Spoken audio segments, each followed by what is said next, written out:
Stonehenge is a very old and famous place. It stands on Salisbury Plain in Wiltshire, England. This amazing monument is made of huge stones. Some stones stand tall and others lie on top of them. People from all over the world come to see Stonehenge. They wonder how it was built so long ago. They also ask why it was built. These are big questions that archaeologists like me try to answer. Stonehenge holds many secrets from the past, waiting to be discovered by careful study and new ideas. The stones of Stonehenge are truly massive, making their presence on the flat plain even more impressive. Imagine a time with no big machines or modern tools. How did people move these heavy stones? How did they lift them up? These are some of the puzzles that make Stonehenge so interesting. The landscape around Stonehenge is also very important. It has many other ancient sites like burial mounds and pathways. This tells us that Stonehenge was not alone. It was part of a much larger sacred area, a special place for ancient people. For thousands of years, Stonehenge has captured the imagination of people. Writers, artists and poets have all been inspired by its mysterious look. It has been the subject of many stories and legends. Some tales even say that wizards like Merlin built it with magic. While these stories are fun, the real story of Stonehenge is even more amazing. It is a story of human skill, hard work and strong beliefs. It shows us what people could do together, even with simple tools and great challenges to overcome. Studying Stonehenge helps us understand the people who lived in Britain a long, long time ago. These people were farmers and builders. They had complex societies and deep spiritual lives. Stonehenge is like a window into their world. It tells us about their connection to the sun, the moon, and the seasons. It also tells us about their ideas about life and death. As we learn more about Stonehenge, we learn more about our own ancient ancestors and their incredible achievements in a prehistoric world. The story of Stonehenge begins a very long time ago, around 5,000 years back. This was during the Neolithic period, also known as the New Stone Age. The very first people to change the land at Stonehenge did not build with big stones. Instead, they created a large circular ditch and bank. This is called a henge. Inside this circle, they dug 56 pits. These pits are now called the Aubrey holes, named after John Aubrey, who found them in the 17th century. These holes might have held wooden posts or even bluestones at one point. These early builders were some of Britain's first farmers. They had learned how to grow crops and raise animals. This meant they could stay in one place for longer. They lived in small communities and worked together on big projects like Stonehenge. Building the first part of Stonehenge would have taken many people a lot of time and effort. They used simple tools made from stone, wood and animal bones, like deer antlers, for digging. It shows they were organized and had a strong reason to build this special place. The Aubrey holes are a very interesting part of this first phase. For a long time we thought they were just empty pits. But recent research, including work I have been involved with, suggests that many of these holes once held human cremations. This means that from its very beginnings, Stonehenge was a place for the dead. It was a cemetery, a place where people buried their loved ones. This discovery has changed how we think about the original purpose of this ancient monument and its importance to these early communities. So the first version of Stonehenge was not the stone circle we see today. It was an earthwork monument, a large circular enclosure. It marked a special area on Salisbury Plain. It was a place that was important for rituals, gatherings, and remembering the ancestors. The people who built it were laying the foundations for something even grander that would come later. They started a tradition of building at this spot that would last for over 1,000 years, changing and evolving with each new generation. About 4,500 years ago, around 2500 BC, a new phase of building began at Stonehenge. This is when the first stones arrived. These were not the giant sarsen stones we see most clearly today. They were smaller stones called bluestones. They are called bluestones because they look bluish-grey when they are wet or freshly broken. These stones are very special because they do not come from Salisbury Plain. They come from a place far, far away, the Preseli Hills in Wales, over 150 miles from Stonehenge. The arrival of the bluestones marks a significant change at the site. Around this time, new groups of people were arriving in Britain from mainland Europe. We sometimes call these people the Beaker people because they are often buried with distinctive pottery drinking vessels called beakers. These newcomers brought with them new skills like metalworking with copper and gold and possibly new beliefs. It is likely that these Beaker people, or people influenced by their culture, were involved in transporting and erecting the bluestones at Stonehenge, creating a more permanent structure. Why did they choose these specific bluestones from so far away? This is one of Stonehenge's biggest mysteries. Perhaps the stones were thought to have healing powers, or maybe the Prehistoric Hills were a sacred ancestral homeland for these people. We know that some of the bluestone were part of an even older stone circle in Wales called Warn Morn before being moved to Stonehenge. This suggests the stones themselves were highly valued and had a long history of importance before they even reached Salisbury Plain. Bringing these bluestones all the way from Wales was an incredible achievement. Each stone weighs several tons, like a small car. The builders would have needed a lot of knowledge about engineering and teamwork. They likely used a combination of human strength, wooden rollers, ropes, and possibly even boats to move them. The bluestones were first set up in a double arc or circle within the existing earthwork. This marked a new level of ambition and effort at Stonehenge, transforming it into a true stone monument. The most famous part of Stonehenge, the giant Sarsen stones, were put up around 2500 BC to 2300 BC, shortly after the bluestones arrived, or possibly overlapping with their arrangement. This was the most impressive and challenging phase of construction. These Sarsen stones are a type of hard sandstone. They're much bigger and heavier than the bluestones.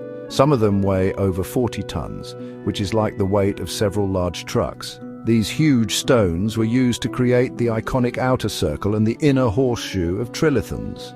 The people who built this amazing structure are often associated with what archaeologists call the Wessex culture. This was a rich and powerful society that flourished in southern Britain during the early Bronze Age. They were skilled metalworkers, creating beautiful objects from gold and bronze. They also built many large burial mounds called barrows near Stonehenge.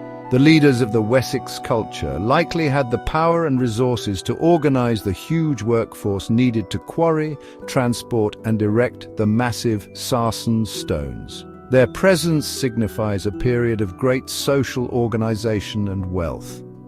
The Sarsen stones for Stonehenge were sourced locally from the Marlborough Downs, about 20 miles north of Salisbury Plain. Even though they didn't come from as far as the bluestones, moving these enormous rocks was an incredible feat of engineering and human effort. The builders carefully shaped these stones using stone hammers called mauls.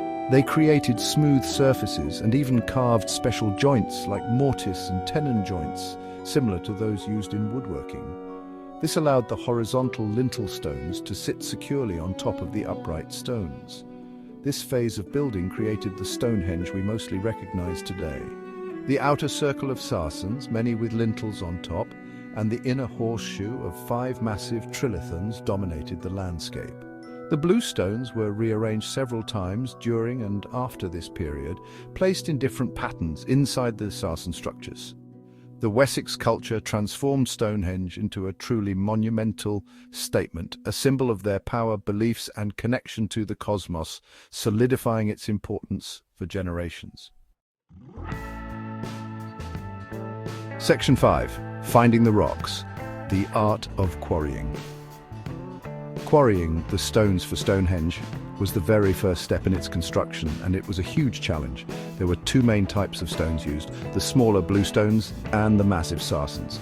The bluestones, as we know, came from the Prehistoric Hills in Wales. These are igneous rocks like dolerite and rhyolite.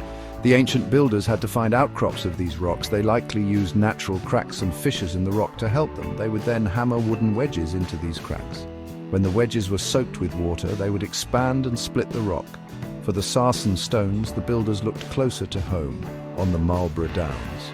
Sarsen stones are naturally occurring blocks of hard sandstone found scattered across the landscape.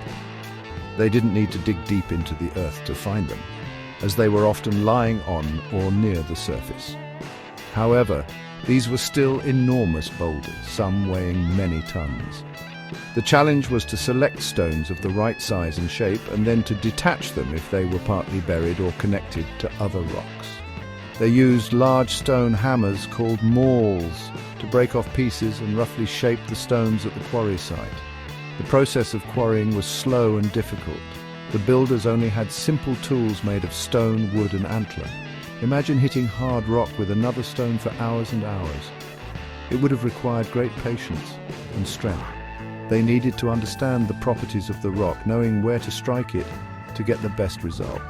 The selection of stones was also important. They probably chose stones that were already somewhat close to the desired size to reduce the amount of shaping needed later on. This shows a deep understanding of their natural resources. Once a stone was quarried, the work was far from over. It then needed to be prepared for transport. This might involve some initial shaping to remove excess weight or to make it easier to move. The quarry sites themselves would have been busy places, full of workers, noise and activity. Archaeologists have found evidence of quarrying activities in both the Preseli Hills and the Marlborough Downs, including discarded stone tools and chippings from the stones. These finds help us piece together the story of how these ancient people obtained the raw materials for their magnificent monument. Section 6. A Herculean task transporting the stones. Moving the stones of Stonehenge from their quarries to Salisbury Plain was an incredible feat of engineering and teamwork. Let's first think about the blue stones. These smaller stones, weighing between 2 and 5 tons each, were transported over 150 miles from West Wales.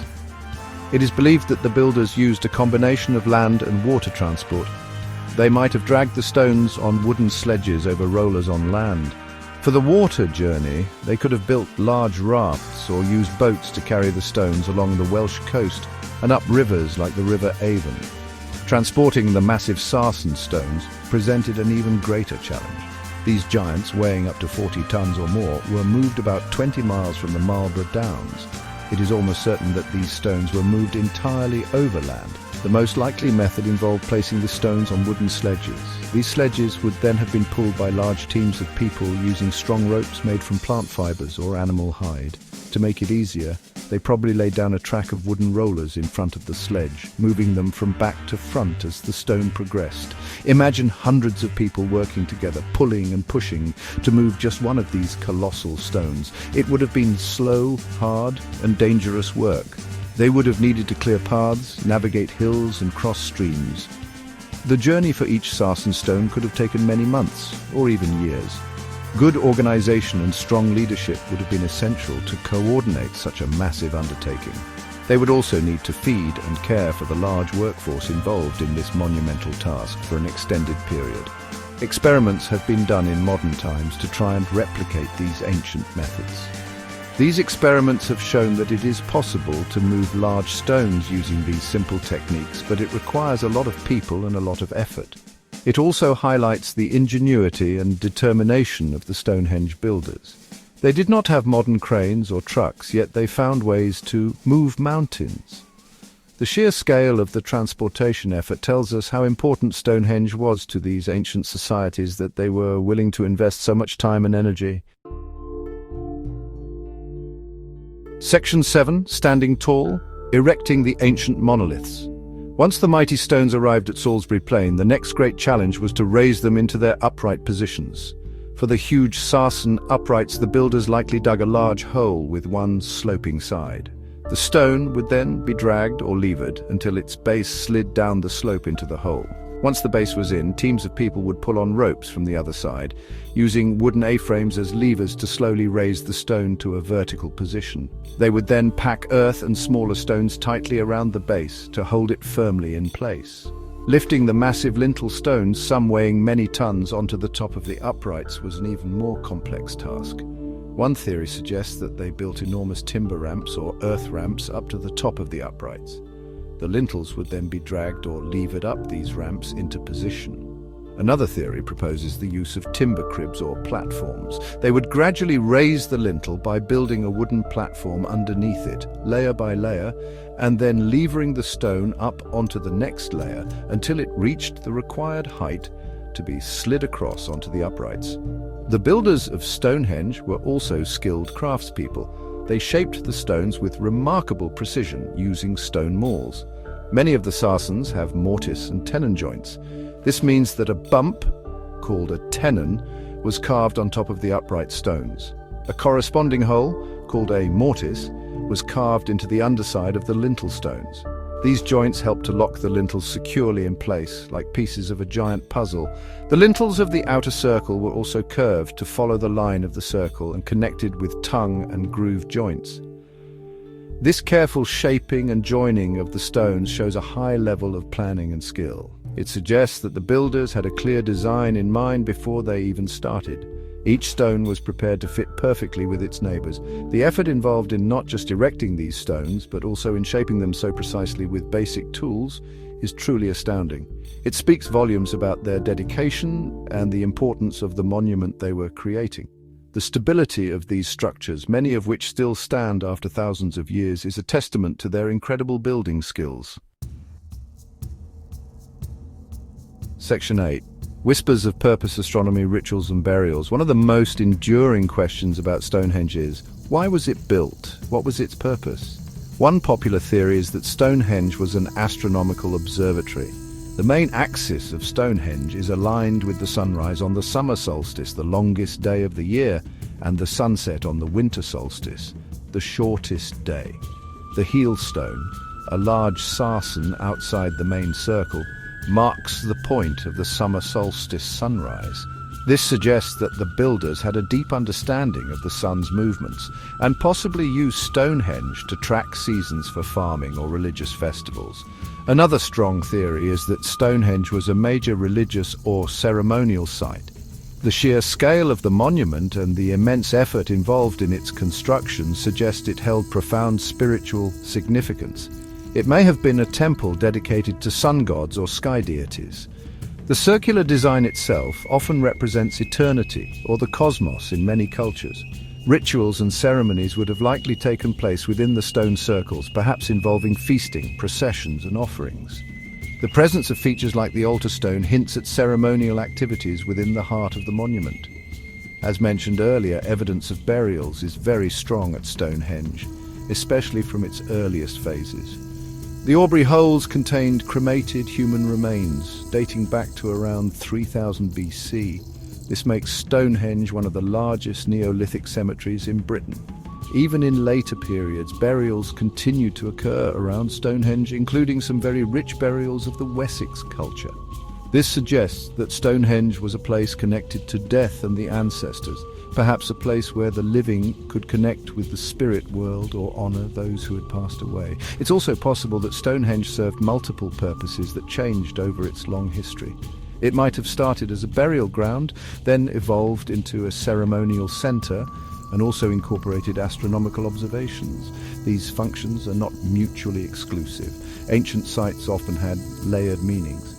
The people who used Stonehenge likely saw connections between the movements of the sun and moon, the cycles of life and death, and their spiritual beliefs. The monument probably served as a focal point for their community, bringing people together for important events and rituals throughout the year. Section 9. Echoes of Unity and Sound, More Theories, and Enduring Legacy. Another interesting idea about Stonehenge's purpose is that it was a monument of unity. Building such a massive structure would have required cooperation between different groups of people, possibly from across southern Britain and even further afield, like Wales, for the Bluestones. Working together on such a grand project could have helped to forge alliances, strengthen social bonds, and create a shared identity. Stonehenge might have been a symbol of peace and cooperation, a place where different communities came together for shared religious or social purposes, showcasing their collective strength and shared heritage. More recently, some researchers have explored the acoustic properties of Stonehenge. They suggest that the arrangement of the stones might have been designed to create special sound effects. The stones could have reflected and amplified sounds, making chants, music, or speeches more impressive and resonant within the circle. This idea proposes that sound played an important role in the ceremonies held at Stonehenge, enhancing the spiritual experience for those participating. Imagine the echoes and reverberations within that sacred space, adding another dimension to the rituals performed there by ancient peoples. Despite all our research and discoveries, Stonehenge still holds many of its secrets. We may never know the exact reasons why it was built or understand all the beliefs of the people who created it. This enduring mystery is part of what makes Stonehenge so fascinating. It continues to inspire awe and wonder in everyone who visits or studies it. Each generation brings new questions and new scientific techniques, allowing us to slowly peel back the layers of time and get closer to understanding this incredible monument from our distant past. Stonehenge is more than just a collection of old stones. It is a powerful symbol of human ingenuity, perseverance, and the deep need to understand our place in the universe. It connects us to our ancestors from thousands of years ago, reminding us of their skills, their beliefs, and their ability to create something truly extraordinary. As a World Heritage Site, Stonehenge is protected for future generations to study and appreciate. It stands as a silent witness to the passage of time, a timeless enigma on Salisbury Plain, forever challenging us to unravel its ancient mysteries.